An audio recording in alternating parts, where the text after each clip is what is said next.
This episode of Grip Tips is brought to you by Lightbulb Grip. We're back. I'm Dave Donaldson. Welcome back to Grip Tips. Today we're going to learn how to wrap stingers.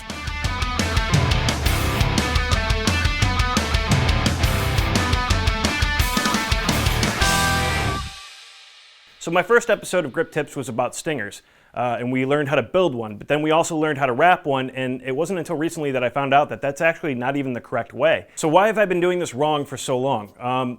A little bit about my background is that I used to be a janitor a little over 10 years ago, and my boss at the time had me wrap all the extension cords over under. So that method just kind of stuck, and from that point on, every cable I ever touched basically was over under. But I get to say today that he was totally wrong, and thank God, because I hated that guy. He was that kind of guy that had that little ball of spit like in the front of his mouth, and when he talked it turned into like a stretchy rubber band. Oh, I hated that guy. So okay, I mean, I'm willing to admit when I'm wrong, but what's the correct way to do it? It's called OverOver, which is basically wrapping the cable the same way that it came off of the spool that it was made from.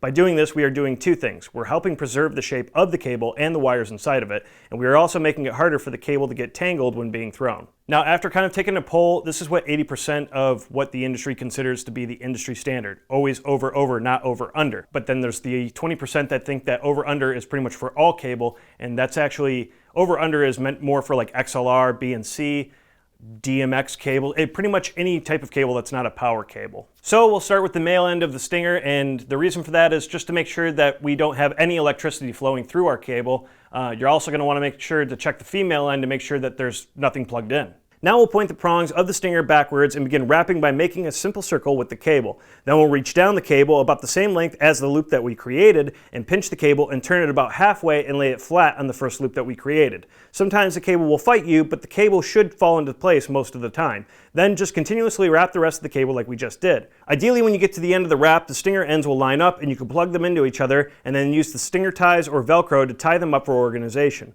It doesn't always line up correctly like that, but you can always drop some cable and wrap a tad tighter or looser to get them to match up correctly. And sponsor. Somebody said to kind of do this blindfolded, so I'm gonna, because I don't have a script, so here we go. Lightbulb Grip is a lighting rental house based in Brooklyn, New York, and they're dedicated to the education and safety on all film sets. If you have any questions about rigging, on-set safety, or even gear that you see in today's episode, you can contact them by going over to the website at www.lightbulbgrip.com. Whoa. Drops the mic. Has to stay here. Sadly, that is all that I have for you guys today. If you like today's episode, please let me know in the comment section below, or you can follow me on my Twitter right here. Don't forget to hit that subscribe button, and we'll see you every week right here on Grip Tips.